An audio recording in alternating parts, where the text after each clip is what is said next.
मैं आज फिर शंकराचार्य के एक श्लोक से अपनी बात प्रारंभ कर रहा हूं और यह श्लोक उनके जीवन का अंतिम श्लोक है। जब केदारनाथ के पीछे उनका देहावसान हुआ, उसमें उनका सिर अपने शिष्य हरि की गोदी में था और हरि अत्यंत भाव विवल हो रहा था। उनका गुरुदेव आप एक 32 वर्ष की अवस्था में 3200 वर्षों का काम कर दिया है।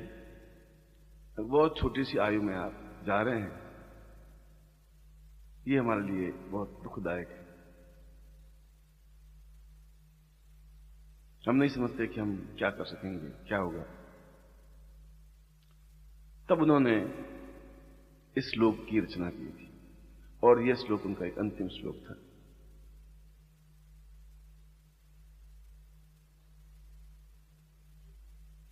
दीर्घम प्रभातम अंतर्वदेवम अग्निर्ज्वलां पूर्णमदेव सिंधुम शीर्षस्थपुरत्वं भवतं वदेन्यं श्रियत्वं भवतां वदैव। उन्होंने एक अपने संस्कृत पांडित्य से हटकर के आने वाले पीढ़ियों के लिए और अपने शिष्यों के लिए यह श्लोक लिखा था। कोई पांडित्य इस श्लोक में नहीं है, मगर इस श्लोक में उनके शिष्यों के प्रति एक सारभूत तथ्य है जो उन्होंने समझाया है। उन्होंने कहा है कि जीवन वह नहीं होता जो आपने उसका अर्थ लिया है। जीवन वह होता है जो हाईएस्ट पॉइंट पर पहुंचा हुआ होता है, और हाईएस्ट पॉइंट उसको कहते हैं कि इस जीवन में आप पूर्ण यश के भागी बन सकें और मृत्यु के उपरांत भी आप यश के भागी बने ही रहें, वह जीवन कहलाता है। बाकी तो मृत्यु कहलाती है। आप जीवित हैं और समाप्त हो गए, यह शीर्षस्थ व्यक्तित्व नहीं है। शरीर तो सबको बराबर दिया है, मगर जीवन काल में भी यश प्राप्त कर लेना, सम्मान प्राप्त कर लेना, प्रसिद्धि प्राप्त कर लेना, एक मन में प्रसन्नता प्राप्त कर लेना और मृत्यु के बाद भी उसकी सुगंध चारों तरफ व्याप्त रहे, वह शीर्षस्थ व्यक्तित्व है। और हरि तुम्हें ऐसा बनना है कि शीर्षस्थ व्यक्तित्व बन सको कि मृत्यु के बाद भी तुम्हारी सुगंध चारों तरफ व्याप्त रहे।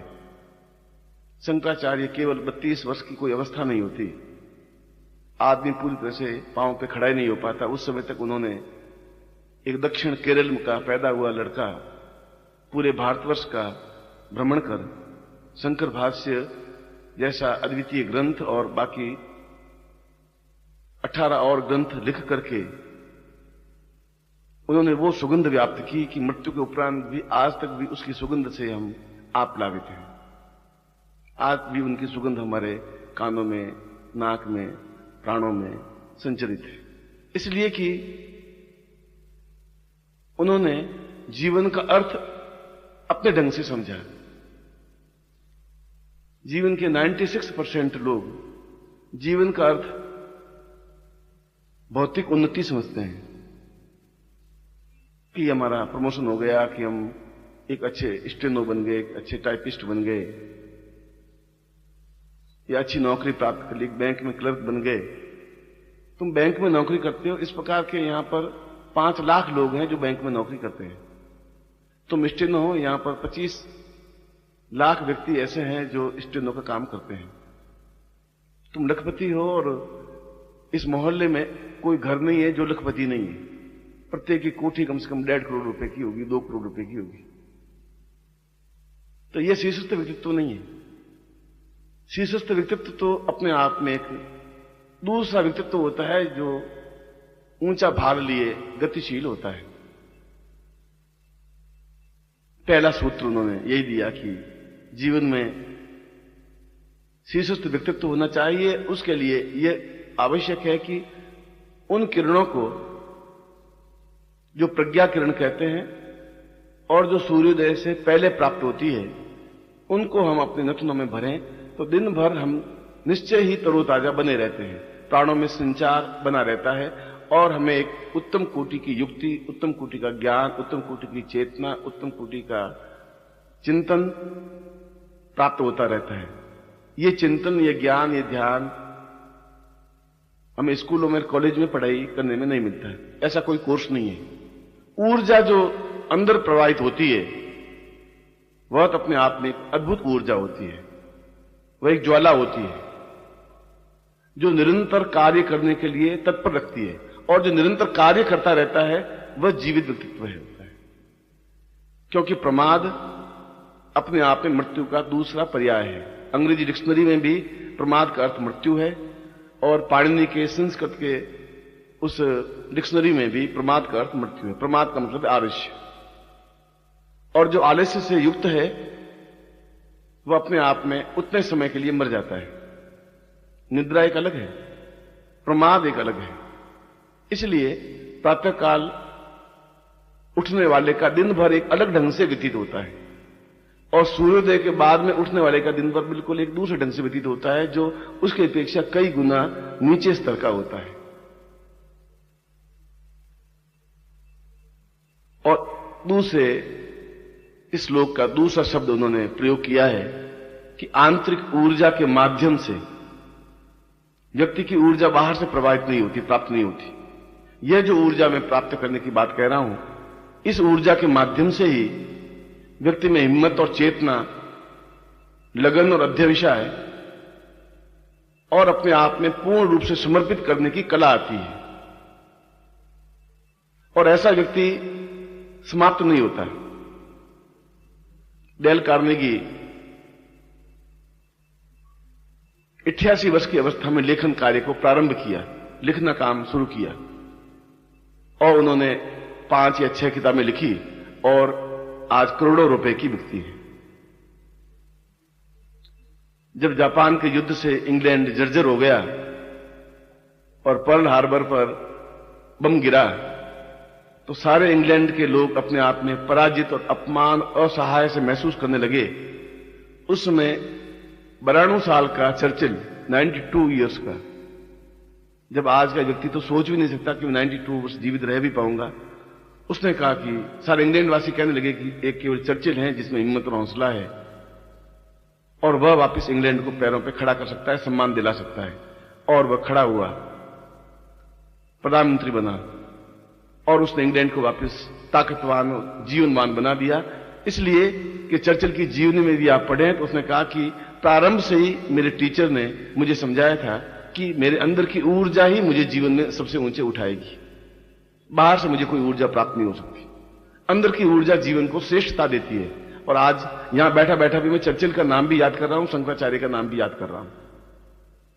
अंग्रेजी फ्रांस का डिगॉल 90 साल का जब फ्रांस पर रूस ने आक्रमण किया,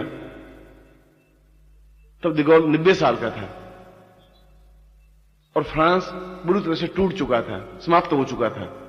इधर ब्रिटेन ने इस पर आक्रमण कर दिया और डिगॉल उसमें भी एक सीना तान के खड़ा हो गया कि मैं फ्रांस को वापस जीवित करके दिखा दूंगा। आप कल्पना करिए, 90 साल का व्यक्ति,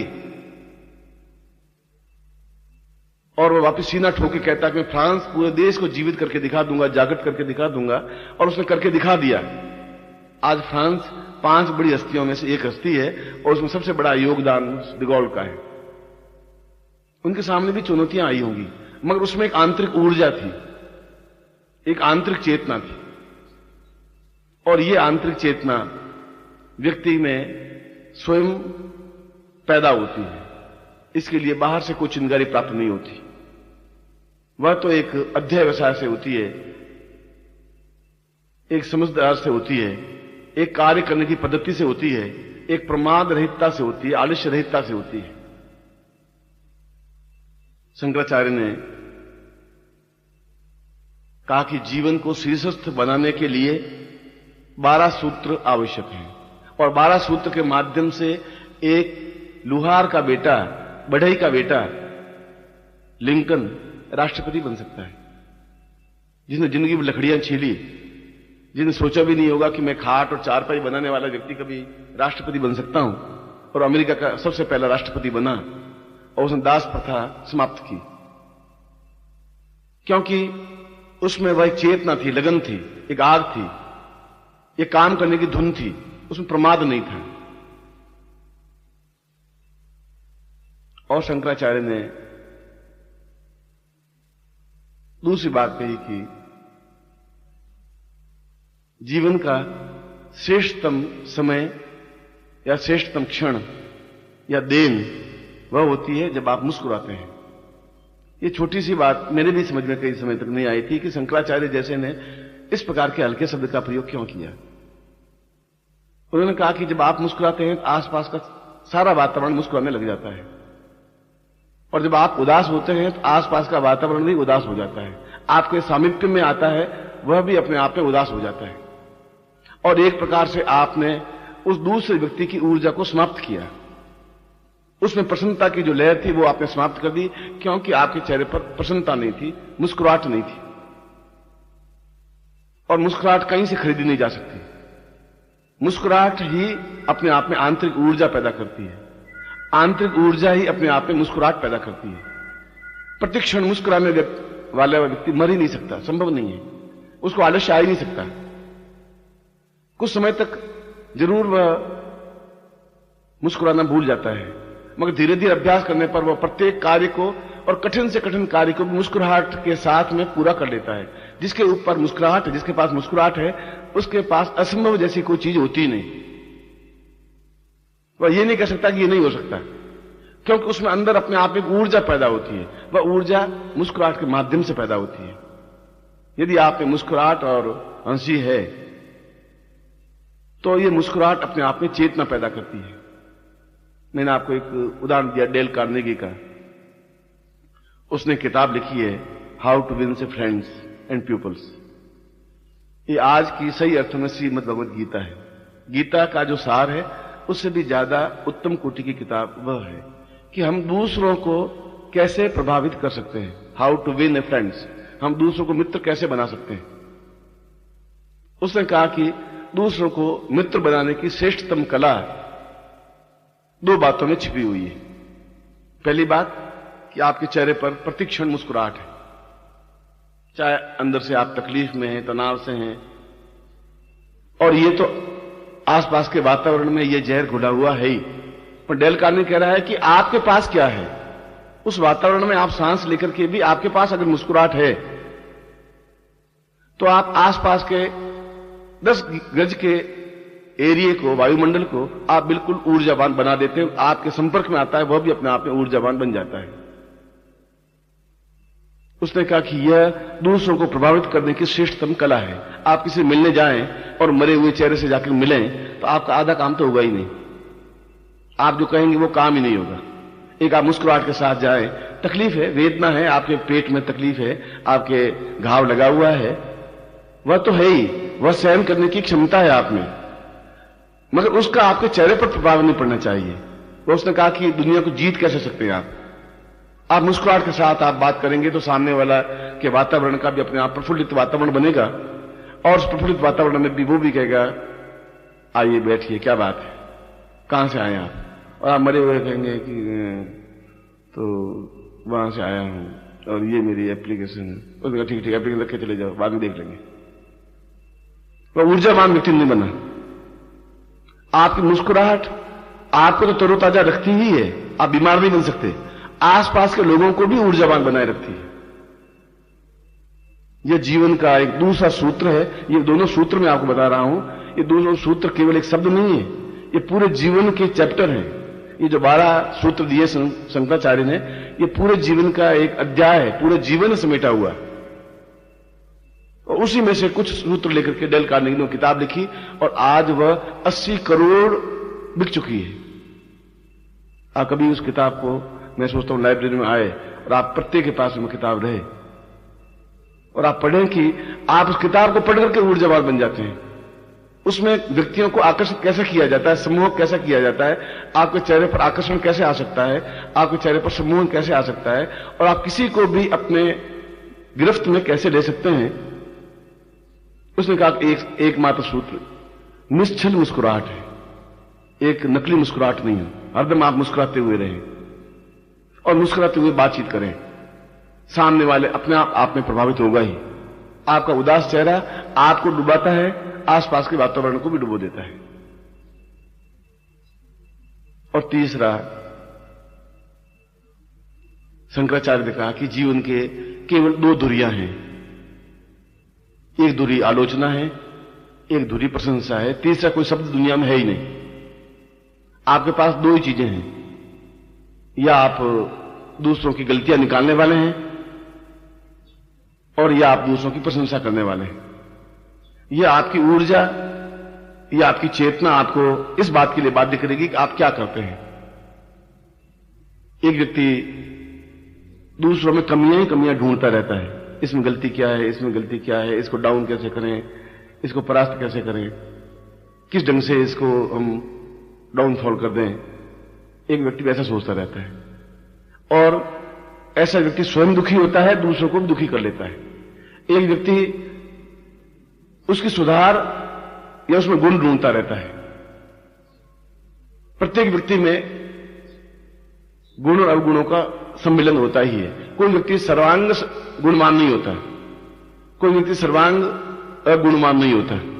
गुण भी होते हैं, अगुण भी होते हैं। हम क्या करते हैं, अपने चश्मे से देखते हैं। हम देखते हैं कि ये ऐसा नहीं करता, सफेद कपड़ा नहीं पहनता है इसलिए इसमें गुण नहीं है, अच्छा नहीं है।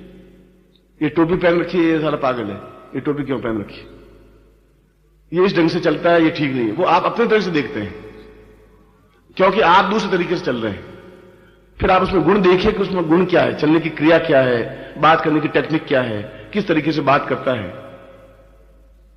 पिकासो एक बहुत बड़ा चित्रकार हुआ है और आप शायद विश्वास नहीं करेंगे कि इस समय उसके चित्र 36 करोड़, 40 करोड़, 45 करोड़ डॉलर में बिकते हैं। एक चित्र 40 करोड़ डॉलर में बिकता है।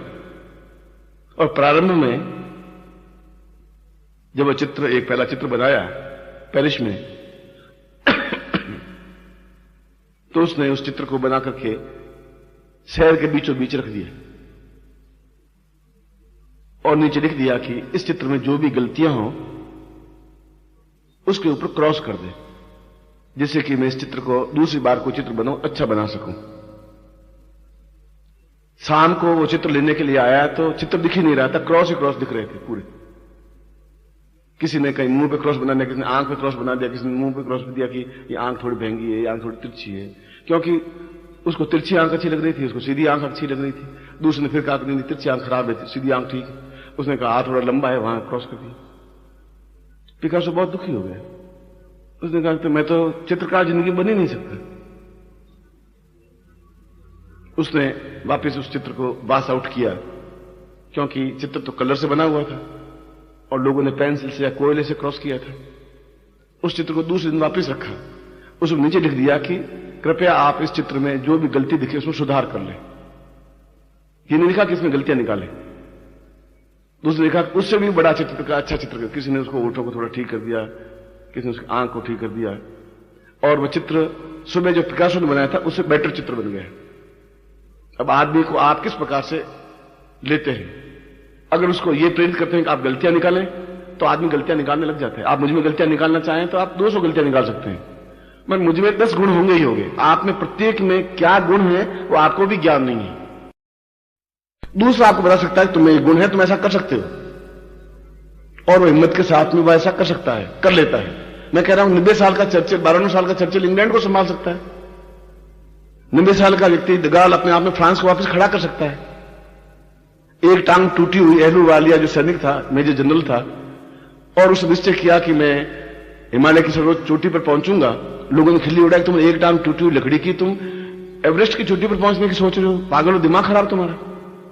उसने कहा दिमाग खराब है ही नहीं, मेरे अंदर ऊर्जा है और मैं निश्चित रूप से पहुंच के दिखा दूंगा आपको। और उसने एक टांग के सहारे ठेठ ऊपर एवरेस्ट की चोटी पर पहुंच गया। आज भी अहलूवालिया जिंदा है। नील सेन केवल 12 साल के थे और उसने कहा कि मैं इंग्लिश चैनल को पार करूंगा तैर करके, और सबसे कठिन है इंग्लिश चैनल पार करना। लोगों ने कहा कि तुम, उसके बाप को कहा कि पागल है, तुम थोड़ा समझाओ। लड़के ने कहा कि मुझे मालूम है कि मुझे में क्या क्षमता है। बाप ने भी कहा कि मैं अपने बेटे की ऊर्जा समझता हूं, अगर मैं फेंकूंगा नहीं समुद्र में तो तैरना सीखेगा भी क्या अपने आप में ऊंचा उठेगा, लोगों के होठों पर नाम क्या बनेगा, और उच्च कोटि का बनेगा कैसे? फिर इसमें गुण है, ये मुझे मालूम है, आई नो। और उसको कहा मिशन तुम जाओ, वेल मछलियां खा जाएगी तो डूब जाएगी, तो कोई बात नहीं, मेरे 2 बेटे हैं, मैं समझूंगा एक बेटा मेरा चला गया और तुम जिंदा रह गए, आने वाली पीढ़ियां भी तुम्हें याद करेगी कि नील सेन नाम का कोई व्यक्ति था। और 12 साल की उम्र में उसने इंग्लिश चैनल को पार किया। 62 मील चौड़ी है, जो इंग्लैंड और फ्रांस को मिला थी बीच में, इंग्लैंड और फ्रांस के बीच में। और अगली बार उसने गया भी और वापस भी आया, इंग्लिश चैनल को पार किया, जबकि उसमें लहरें 80-80 फुट की ऊंची उठती हैं। बहुत कठिन है इंग्लिश चैनल को पार करना। उसके बाद तो कई लोगों ने पार की। 12 साल का लड़का ऐसा क्यों कर सका? ऐसा कि बाप ने कहा कि इसमें गुण है, उसको खुद को मालूम नहीं था मुझ में ये गुण है। आप में भी 80 दुर्गुण हो सकते हैं, पर 20 ऐसे गुण हैं जिनका विकास आपको मालूम नहीं है कि आप कैसे कर सकते हैं। उन गुणों का अगर आप विकास करें तो वे जो दुर्गुण हैं, जो न्यूनता है, उदास रहना, आलोचना करना, डरना, घबराना, भयभीत होना, गुरु जी नाराज हो जाएंगे तो क्या हो जाएगा, गुरु जी हमारी बात सुनते ही नहीं, किसी और की बात ही सुनते हैं, गुरु जी शायद हमें पहचानते ही नहीं, कोई एक ही व्यक्ति हम सब पर हावी है, दूसरा कोई हावी नहीं है, हम करें तो क्या करें। ये तुम्हारा डर जो है वो तुम्हें बिल्कुल डुबो देता है। जब आप निर्भय हैं, निश्चिंत हैं, जब आप निर्भय हैं, निश्चिंत हैं, तो दूसरा तुम्हारा कुछ बिगाड़ नहीं सकता, संसार में कुछ नहीं बिगाड़ सकता तुम्हारा। जब तुम्हारे सामने तुम्हारे खुद में ही मन में भय है कि गुरु मेरे हैं ही नहीं, तो गुरु तुम्हारे होंगे भी कैसे? जब गुरु तुम्हें कह रहे हैं कि तुम निश्चिंत रहो, तुम्हारे साथ मैं हूं, कोई व्यक्ति तुम्हारा बिगाड़ सकता है, ये संभव ही नहीं है। हिम्मत हौसला तुम्हें होना चाहिए, क्षमता तुम्हें होनी चाहिए, पुरुषार्थ तुम्हारा होना चाहिए, मगर आलोचक नहीं होना चाहिए, क्योंकि किसी भी व्यक्ति में गुण भी होंगे। उस गुणों को आप देखिए, और जब गुण देख लें तो फिर मुस्कुराहट के साथ बातचीत कीजिए। और वो बातचीत कीजिए, डेल कार्नेगी ने कहा कि मुझे मकान किराए पर लेना था, और एक बुढ़िया का मकान मुझे बहुत पसंद आया कि कम पैसों, मेरे पास पैसे भी नहीं थे, उस मकान में मैं रहना चाहता था। बुढ़िया अकेली थी और बुढ़िया झगड़ालू बहुत थी, लड़ाई झगड़ा ही करती रहती, 24 घंटे लड़ाई झगड़ा करती, फूलों को फूल छांटती रहती, फूलों को गालियां देती रहती, टहनियों को साफ करती, टहनियों को गालियां देती रहती, दीवारों को गालियां देती रहती।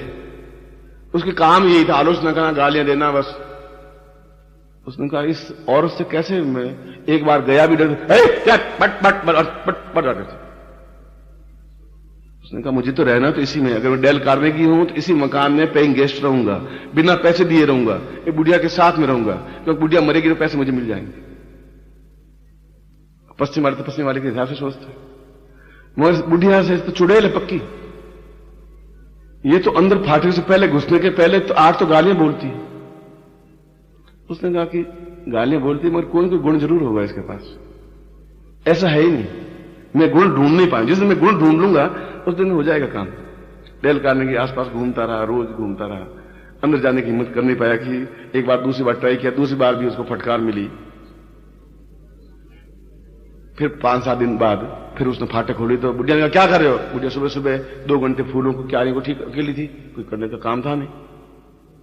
उसने कहा कि आप मुझे अंदर आने दीजिए, फिर आप धक्के मारिए, आपके पास खुरपी है, खुरपी मेरे खोपड़ी पे मार दीजिए, but first I come with you and talk with you and you heard.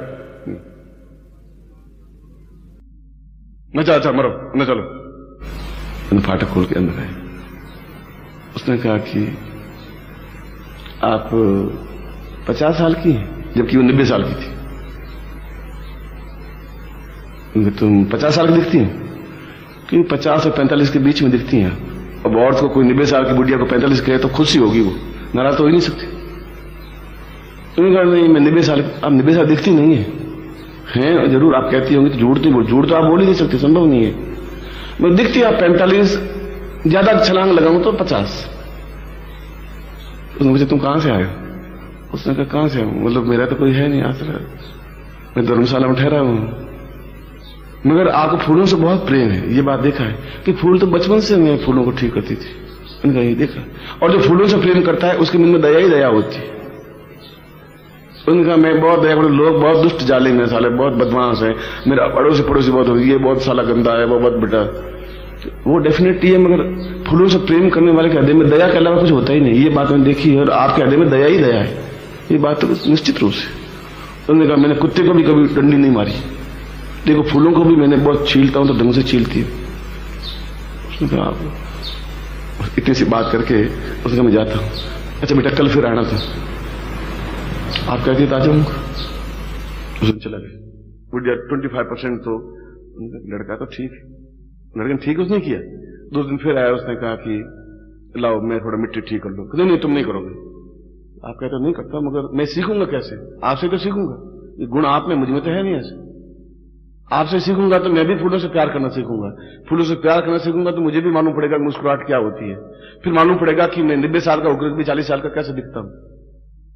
आप ये ज्ञान गुण मुझे दीजिए, नहीं सिखाइए थोड़ा। ऐसे झगड़ालू स्त्री के घर में आकर के भी वो रह ही गया। कैसे रह गया? उसने बातचीत वहां से शुरू की जो बुढ़िया को पसंद थी। आप बातचीत वहां से शुरू करते हैं जो आपको पसंद है, बस बिल्कुल गमी यही। आप कहते हैं मैं ऐसा हूं, मैं ऐसा हूं, अफसर कहता है साला ये अपना गुण इसको रवाना कर गया, ऐसे फाटक रखता है, जाओ हो गया बात, देख लो बात। बातचीत हमेशा दूसरों के इंटरेस्ट से पैदा की जाती है। उनका गुण क्या, वो क्या चाहता है, किस ढंग की बातचीत करना चाहता है। क्रोध को भी आप अपनी मुस्कुराहट से, अपनी बातचीत से कंट्रोल में कर सकते हैं। शंकराचार्य भी यही कह रहे हैं। और ऐसा तब हो सकता है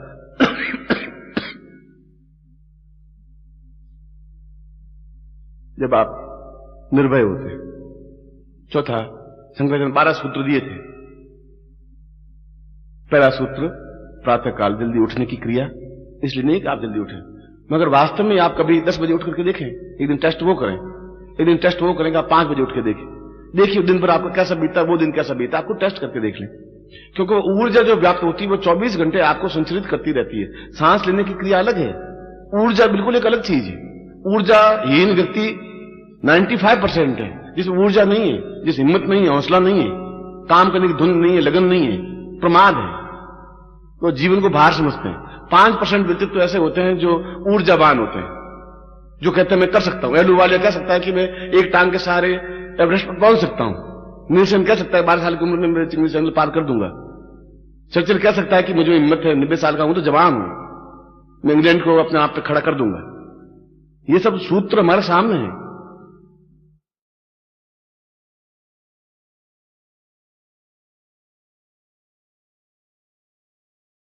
उसके लिए ये जरूरी है कि आप निर्भीक हों। निर्भीक का मतलब ये नहीं है कि आप आक्रामककारी हो। आक्रामक होना ठीक नहीं है। निर्भीक होने का मतलब है कि आप जो कुछ गलती कर दी, हो गई गलती, आप 2 टूक आगे गुरुजी से कह दीजिए गलती हो गई गुरुजी, ये मैं ठीक ही कर रहा था, वैसी गलती हो गई। आप उस जब एक झूठ बोलेंगे फिर उस झूठ को छुपाने के फिर दूसरा झूठ बोलना पड़ेगा, और सामने वाला आपसे अनुभवी ज्यादा है, फिर आप वो प्रश्न करेगा, फिर आपको तीसरा झूठ बोलना पड़ेगा, और ऊर्जा आपकी समाप्त हो जाएगी।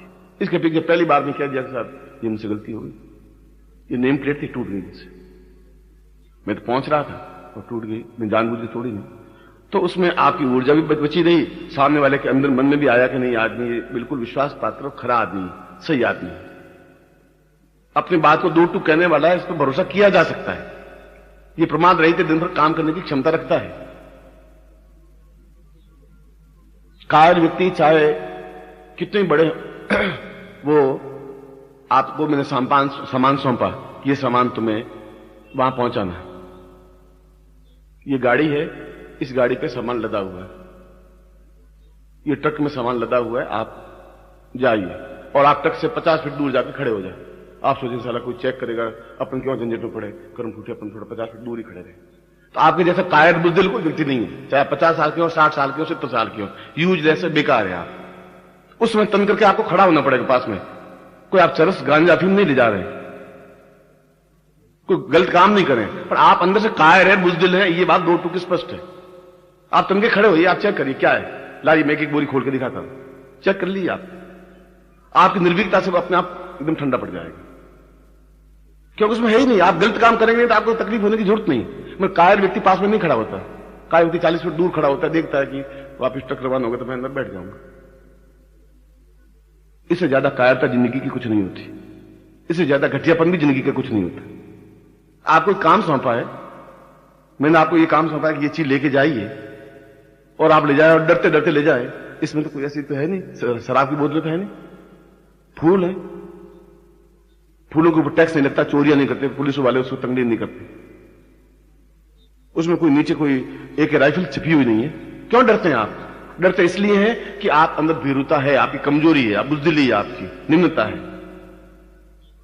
ऐसा व्यक्ति जिंदगी में केवल बचाव जानता है, आक्रमण नहीं कर सकता, और वह जिंदगी में अपने आप एक मामूली आदमी बनकर के मर जाता है।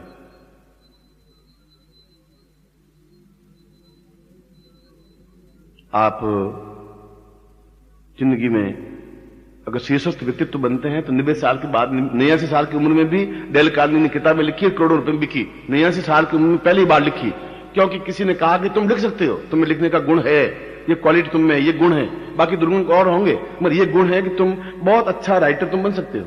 और उसने लिखना शुरू किया। वो डरते डरते कैसे मैं लिखूंगा, आज तो लिखा ही नहीं, कभी लाइन ही नहीं लिखी, लिखूंगा कैसे? उसके पड़ोसी ने कहा मुझे मालूम है तुम्हारे गुण को, तुम इतना अच्छा बोलते हो, जो बोलते हो वो लिख लो बस, जो तुम बात करते हो उसको टैप कर लो पहले, फिर उसको ज्यों का त्यों लिख दो बस, फिर मैं किताब आपकी छपा दूंगा। हाउ टू विन फ्रेंड्स पहले इसी प्रकार से लिखी गई। उसने कहा मैं नहीं लिख सकता। उन्होंने कहा तुम कोई बात नहीं, तुम मुझसे जो बात करते हो तो मैं तुमसे प्रभावित होता हूं, तुम दूसरों को प्रभावित कर सकते हो, तुम जो बोलते हो उसको टैप कर लो, फिर उसके बाद उसको पन्नों पर लिख दो बस। तुम अंदर अपने आप से कुछ जोड़ना नहीं है, और जो बोलता गया वो टैप करता गया, दिन को वापस लिखता गया, डरते डरते वो किताब उस पड़ोसी को देख तो ऐसा हुआ है, उनका इस किताब को छपा देते। मैगलिन कंपनी में दी, आज वो किताब 45 करोड़ बिक गई है, करोड़, लाख नहीं। नया व्यक्ति सबसे पहले वो किताब लिखी। आपकी ऊर्जा क्या है, आप में क्या प्रतिभा छिपी हुई है, वह दूसरा निकाल सकता है आप में से। ये 4 सूत्र हुए, ये सबसे प्रातःकालीन उस ऊर्जा को प्राप्त करने की क्रिया होनी चाहिए जो आप करते हैं। जल्दी उठते हैं और आलस्य से छोड़ के खड़े होते हैं, ये सबसे बड़ा गुण है, क्वालिटी है, जो आपको मालूम नहीं होता कि ऊर्जा आपका किस समय कितना और आपको कितना ऊंचा उठाएगी, आज मालूम नहीं पड़ता है। मगर समाज में जब आप जाएंगे या 90 साल के बनेंगे, 80 साल के बनेंगे, तब आपको मालूम पड़ेगा कि वह ऊर्जा बचपन की है जो आज तक मेरे काम आई है। मां के संस्कार बचपन के आपके आज भी काम आएंगे, बाप के संस्कार आज भी आपके काम आएंगे। बाप समझदार है तो समझदारी आप में रहेगी, बाप एक गंभीर है तो गंभीरता आप में ऑटोमेटिक आएगी। आप प्रातःकाल उठते हैं तो वह ऊर्जा आपके जीवन भर में, दिन भर में वह ऊर्जावान बनी रहेंगी। ये सबसे ऊंची तत्व है, ऊंची चीज है जो आप प्राप्त करते हैं, जो दिन भर आपको चार्ज करती है। सांस एक अलग ढंग से लेते हैं, चार्ज एक अलग ढंग से होते हैं। और दूसरा कि आप बिल्कुल मुस्कुराते रहते हैं। हो सकता है कि इस व्यक्ति में कुछ दुर्गुण होंगे, मैं जानता हूं 90% दुर्गुण है, पर 10% गुण भी हैं।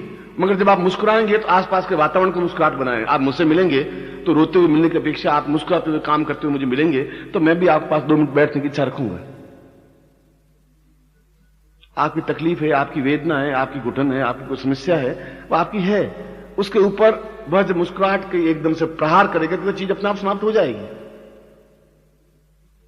जो ओरिजिनल मुस्कुराहट होगी। और तीसरा, आप अपने आप को किस प्रकार से आसपास के वातावरण को और बिना आलोचना के प्रशंसा युक्त अपनी देन देते हैं, दूसरों का गुण कैसे करते हैं। जैसे मैंने बताया कि उस मकान में रहने के लिए उसने उसकी इंटरेस्ट से बात शुरू की, अपने इंटरेस्ट से बात। लोग अधिकतर पहले हम अपना इंटरेस्ट बताते हैं कि मैं ऐसा हूं, मैं ऐसा हूं, मैं इतना विद्वान हूं, बीए पास हूं, मैं ये हूं और मैं इस काम से आया हूं, तो वो बोर हो जाएगा। ये देखिए उसकी रुचि क्या है, उसका इंटरेस्ट क्या है, उस ढंग से वो बात करें। और आसपास के लोगों को भी आलोचना करने से तो काम चलेगा ही नहीं। आप उसमें प्रशंसा, उसके गुण क्या है, उन गुणों को उभारते हुए बात करिए, उसको थपथपाइए, उसको तैयार कीजिए, अपनी बात को भी उसको भैया रजनीश देख मेरा काम है थोड़ा देख तो 2 मिनट में आपका काम कर लेगा। रजनीश जी ये काम ले थोड़ा कर देना, ये तुम्हारा काम है, ड्यूटी तुम्हारी, मेरी ड्यूटी नहीं है। इनका ठीक रख देना, कर लूंगा बात। दोनों डिफरेंस हुए। और चौथा, आप निर्भीक होंगे। कायरता तो अपने आप में, जो ही कायरता पैदा हुई आप मर गए, यूं समझ लीजिए आप। कायरता क्या है? झूठ आप क्यों बोले? गलती की, माइक मेरे से खराब हो गया, मैं कह दूंगा इसको रविंद्र को कि मैंने किया था मगर मैंने गलत बटन दबा दिया, टूट खराब हो गया। अब देख ले कैसे ठीक हो सकता है, गलती तो मैंने की है। तो उसको भी समझ में आएगा कि इसने जानबूझ के कोई बात नहीं की। जब आपको कोई काम सौंपा जाए और आप खुद हाथ पीछे करके दूर खड़े रहे, मैं आपको रथ में वर्षा को भेजूं मान लो, या तुम्हें किसी को भेजूं, या इस मिश्रा को भेजूं, और मिश्रा सोचेगी साला रथ में इतना सामान है और पुलिस वाला बार में चेक करेगा, और तुम 40 फीट दूर जाके खड़े हो, तुम सोचोगे अपनी झंझट में क्यों पड़े? अरे इसमें झंझट है ही नहीं, इसमें तो सामान पूजा का सामान है। एक आप खोल के देख लीजिए, मैं खोल के दिखा देता हूं, लाइए मैं खोलता हूं, देखिए आप क्या है इसमें। तो सामने वाला पुलिस भी या एक्स वाई जेड प्रभावित ही होगा कि इसमें कुछ होने का सवाल ही नहीं है। उनका आप इतने कमजोर हैं कि इसमें कुछ है, आप चेक कर लीजिए ना, हम पूरा खोल देते हैं। और जो ही आप डरेंगे, तो मैंने तो आपको भेजा था कि आप हिम्मतवान हो, ताकतवान हो, होशियार है, बुद्धिमान है, निर्भीक है, और आप कायरता और बुज़दिली से आप पेश आते हैं। इसलिए आपको दुनिया में कोई बिगाड़ नहीं सकता, भगवान भी नहीं बिगाड़ सकता आपका, यदि आप निर्भय हैं तो। और निर्भय जीवन ही अपने आप में संपूर्ण जीवन है। ये चारों गुण जीवन के एक आवश्यक तत्व हैं, जिससे व्यक्ति अपने आप में उच्च पदस्थ बनता है। कि ऊंचा बनने के लिए, और जीवन में अगर ऊंचे बने नहीं तो फिर जीवन का कोई अर्थ नहीं। चाहे वो आपने डेल कार्नेगी ने 4 लाइनें नहीं लिखी, चाहे इंदिरा गांधी ने बांग्लादेश ही बनाया, तो जूझी वो, हिम्मत के साथ जूझी। आप कल्पना करिए एक औरत की जिसकी किडनी थी नहीं, एक किडनी थी, पूरी जिंदगी में एक किडनी के सहारे चली वो, एक किडनी नहीं थी। उस इंदिरा गांधी के एक बॉल्ब नहीं था, 6 बॉल्ब होते हैं, उसमें एक बॉल्ब ब्लॉक था प्रारंभ से। 2 तो बहुत गंभीर बीमारियां उसको प्रारंभ से ही थी, जन्म से ऑटोमेटिकली। उसके बाद भी वह जब जवानी में आई, 24 साल 25 साल की हुई, पति मर गया, फिरोज गांधी मर गए। फिर वह थोड़ी सी बड़ी हुई तो प्रधानमंत्री पद संभाला,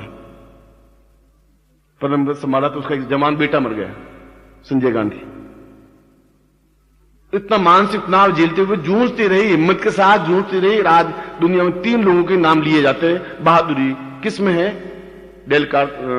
चर्चिल, डिगॉल और इंदिरा गांधी। पूरे वर्ल्ड में इस बार न्यूयॉर्क टाइम्स में प्रकाशित किया है कि इस 100 साल के इतिहास में कौन से 3 व्यक्ति निर्भीक बने, उनमें 3 नाम रखे। करोड़ों लोग पैदा हुए होंगे, करोड़ों लोग मर गए होंगे, मगर उनका ये 3 व्यक्ति जूझारू थे जिन्हें हिम्मत नहीं आ रही, और वास्तव में उन्हें हिम्मत आ रही नहीं।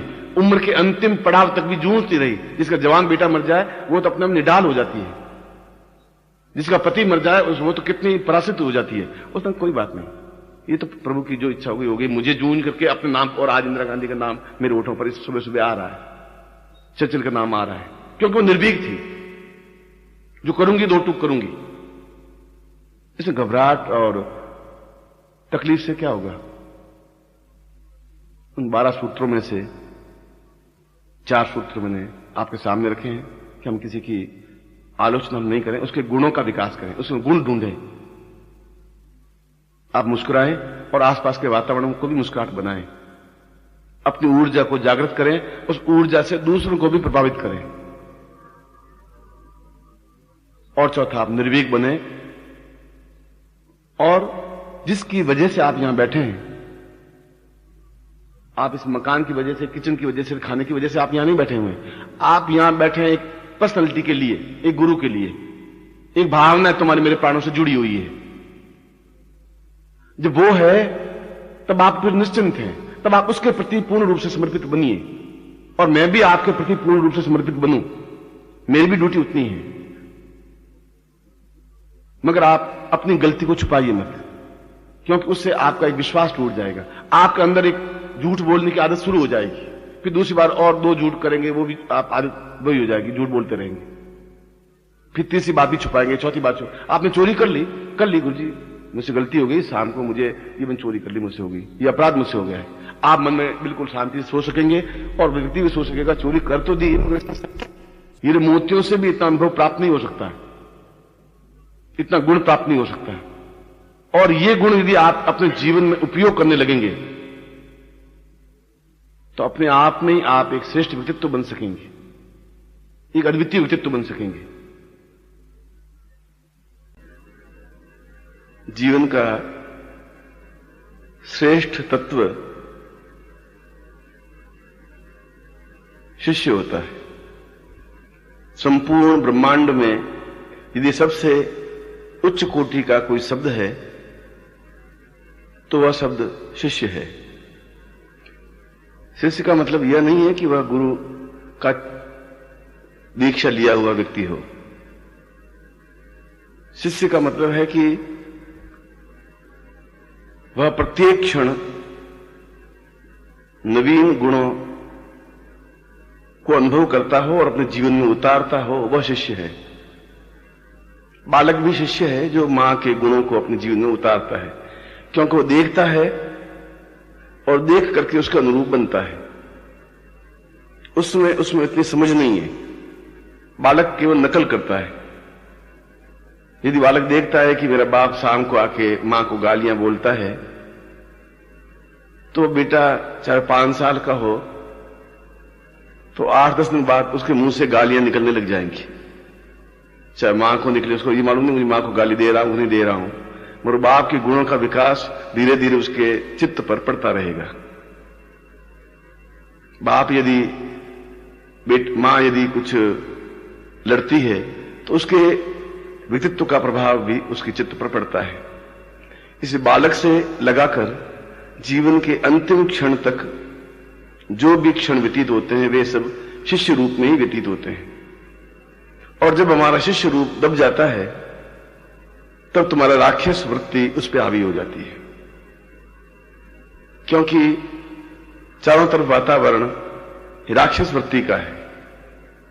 आज ही नहीं, सतयुग से लगा करके आज तक का जीवन राक्षस में ज्यादा रहा है, पाप में ज्यादा रहा है, वाम मार्गी ज्यादा रहा है, असद गुणों के विकास वाले व्यक्तित्व का ज्यादा रहा है। सैकड़ों हजारों कांटों बबूलों में से 1-2 गुलाब के फूल खिलते हैं, हजारों फूल नहीं खिल पाते। तो शंकराचार्य कहते हैं कि हजारों लोगों में से 1-2 व्यक्ति ही ऊंचे पद पर पहुंच पाते हैं, उच्च व्यक्तित्व बन पाते हैं। हजारों का हजारों नहीं पहुंच पाते। हजारों तो केवल फुटपाथ पर चलने वाले होते हैं, बनिए होते हैं या व्यापारी होते हैं या लड़ाई झगड़ा करने वाले होते हैं या शराब पीने वाले होते हैं या अपने आप में हिंसा पाले हुए होते हैं। वे ऊंचे उठ भी नहीं सकते। यदि जीवन में ऊंचा उठना है और ये नहीं उठते हैं तो फिर ये जीवन व्यर्थ है, क्योंकि ऊंची सीढ़ी पर चढ़ना बहुत कठिन है, नीचे फिसलना बहुत आसान है। 10 सीढ़ी से नीचे उतरने में 1 सेकंड लगता है, तो 10 सीढ़ी पर चढ़ने में आपको 20 सेकंड लगेंगे। एक सीढ़ी चढ़नी पड़ेगी। आपको नित्य एक बार सोचना पड़ेगा कि मैं शिष्य बन रहा हूं या नहीं बन रहा हूं, क्या मेरे अंदर राक्षस वृत्ति पनप रही है या सद्गुणों का विकास हो रहा है, क्या मेरा जीवन कैसा व्यतीत हो रहा है। अपने आप में विश्लेषण करना जीवन की श्रेष्ठता है, महानता है। और यह व्यक्ति वह कर सकता है जो अपने आप में बिल्कुल किसी शिष्यवत बनकर गुरु के पास रहने की सामर्थ्य रखता हो। और शंकराचार्य कहते हैं ऐसे ही व्यक्ति गुलाब के फूल बनते हैं जो सही अर्थों में गुरु के लिए अपने आप को समर्पित कर देते हैं। औरंगजेब के जमाने में तानसेन एक बहुत बड़ा गायक बना। उनके गुरु हरिदास थे और हरिदास के पास 40 शिष्य थे। 41वां शिष्य तानसेन था। अकबर आए, एक बार तानसेन अकबर के दरबार में गायक था। अकबर ने कहा कि मैं तुम्हारे गुरु को देखना चाहता हूं, तुम इतने संगीतज्ञ हो, तुम्हारे गुरु कैसे होंगे? उनका वैसे ही है जैसे मेरा शरीर है, जैसी मेरी आकृति है वैसा ही है, मगर मेरे उनमें अंतर यह है कि उनका संगीत, उनके शब्द, उनकी ध्वनि मुझसे करोड़ों गुना ऊंची है, क्योंकि उनमें सद्गुणों का विकास है।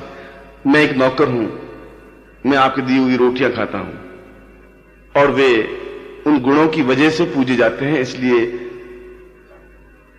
तुम उनसे नहीं मिल पाओगे। अकबर तो एक राजा था और ऐसे व्यक्ति क्रोधी होते ही हैं। उसने कहा कि मैं देखता हूं कैसे नहीं मिल पाते हैं, और वो गए, बाहर शिष्य घूम रहे थे। उसने कहा कि मैं हरिदास से मिलना चाहता हूं, मैं अकबर आया हूं। उसने कहा कि होंगे कोई अकबर? शिष्यों ने कहा हमें अकबर से कोई लेन देन नहीं है, हम तो एक नाम जानते हैं जिनका नाम हरिदास है, इसके अलावा न हमें नाम जानने की आवश्यकता है, न हम किसी नाम को जानते हैं। आप कोई अकबर होंगे तो होंगे, राजा होंगे तो होंगे, हम अपनी चाकरी खाते हैं, हम दूसरों के आश्रित नहीं है, अपनी खेती करते हैं, उस पर रोटी खाते हैं, और हम शिष्य हैं, और केवल एक नाम के अलावा हमारे होठों पर दूसरा नाम आ ही नहीं सकता।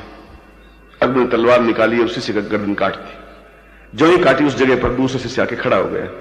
उसने कहा आप नहीं मिल पाएंगे, क्योंकि गुरु ने कहा कि मैं इस समय किसी से भी नहीं मिलना चाहता हूं, तो आप नहीं मिल पाएंगे।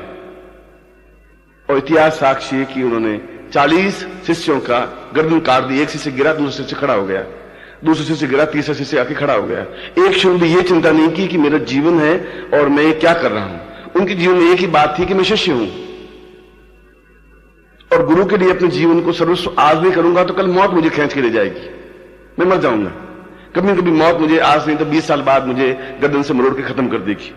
तो मैं एक अच्छे गुण, एक अच्छे व्यक्तित्व के लिए अपनी जान को न्यौछावर कर देता हूं, तो वापिस जन्म दे लूंगा, मगर मेरा नाम इतिहास में तो रहेगा ही, क्योंकि आज तक जिन सीढ़ियों पर चढ़ा हूं वे सद्गुणों की सीढ़ियां हैं।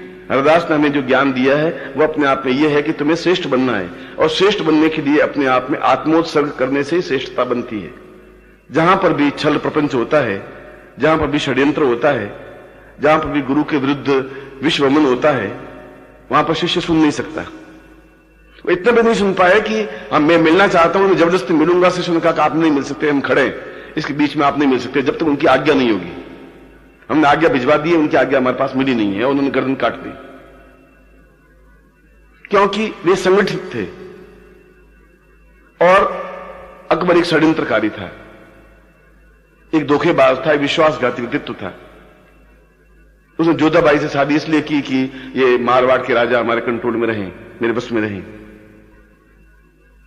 उसने जजिया कर लगाया तो अकबर ने लगाया, और केवल एक व्यक्ति की आज्ञा का पालन करने के लिए कि हरिदास ने कहा कि मैं तो राम का चाकर हूं, मुझे किसी और चाकरी करने की जरूरत नहीं है, इसलिए उनको कह दीजिए कि मैं उनसे मिलने की इच्छा रखता नहीं हूं, मैं केवल गुणगान करता हूं तो ईश्वर का गुणगान करता हूं और मेरे आत्मा का गुणगान करता हूं। और एक एक करके केवल 5 मिनट में 40 शिष्यों का वध कर डाला। अकबर बड़ा निर्लज्ज हुआ, उसने कहा कि ये क्या शिष्य है, ये तो गुणों की खान है, हीरों की एक पोटली है, पूरी बोरी भरी हुई हीरों की। एक एक व्यक्ति अपने आप में हीरों से भरा हुआ व्यक्तित्व है, जिन्होंने केवल एक आज्ञा के लिए अपने जान को न्यौछावर कर दिया। मेरा षड्यंत्र, मेरा छल, मेरा प्रपंच, मेरा झूठ, ये सब कुछ समाप्त हो गया। मैं कुछ कर भी नहीं सका। अकबर महान, मैं अपने आप झूठा कहलाता हूं। महान तो ये है क्योंकि इन्होंने अपनी महानता का परिचय दिया है, अपना जीवन उत्सव कर दिया। उन्होंने समझ लिया कि यह जीवन तो एक बहुत छोटा सा जीवन है, कि वापस घोड़े पर बैठ करके अपने सैनिकों सहित दरबार में आ गया और आकर के फूट फूट के रोने लगा कि आज मैंने सबसे अधम व्यक्तित्व बन गया। आगे की कहानी तो बहुत और है कि तानसेन के माध्यम से किस प्रकार से झूठ का सहारा लेकर के उन हरिदास का संगीत सुना, तो वह एक दूसरी कहानी है। कहानी यह है कि किस प्रकार से एक आज्ञा के पालन के लिए उन्होंने अपने जीवन को भी एक बहुत छोटा सा समझा, और आज भी उन शिष्यों के नाम आईने अकबरी में नाम स्पष्टता के साथ अंकित है। आज भी भारत के इतिहास में उन लोगों 40 लोगों के नाम अंकित हैं। जब तक कि हरिदास को ये ज्ञात ही नहीं हुआ कि मेरे 40 से कट चुके हैं, वो अपनी झोंपड़ी में बिल्कुल एक संगीत में रत थे। तो शंकराचार्य कहते हैं कि जीवन का श्रेष्ठतम शब्द शिष्य है। यदि शिष्य वह होता है जो अपनी जान को हथेली पर लेकर के चलता है, और जिनके पास दो तरह के व्यक्तित्व होंगे। एक व्यक्ति सद्गुणों का आगार होगा, भंडार होगा। एक व्यक्ति षड्यंत्र का भंडार होगा, जो 24 घंटे यही सोचेगा कि कैसे छल करूं, कैसे झूठ बोलूं, कैसे प्रपंच रचूं, कैसे इनको फुसलाऊं, कैसे इसको फूट डालूं, कैसे इन दोनों के बीच में लड़ाऊं, कैसे अपने आप को श्रेष्ठ सिद्ध करूं। और उसके बाद भी उनके चित्त पर कोई प्रभाव नहीं पड़ता।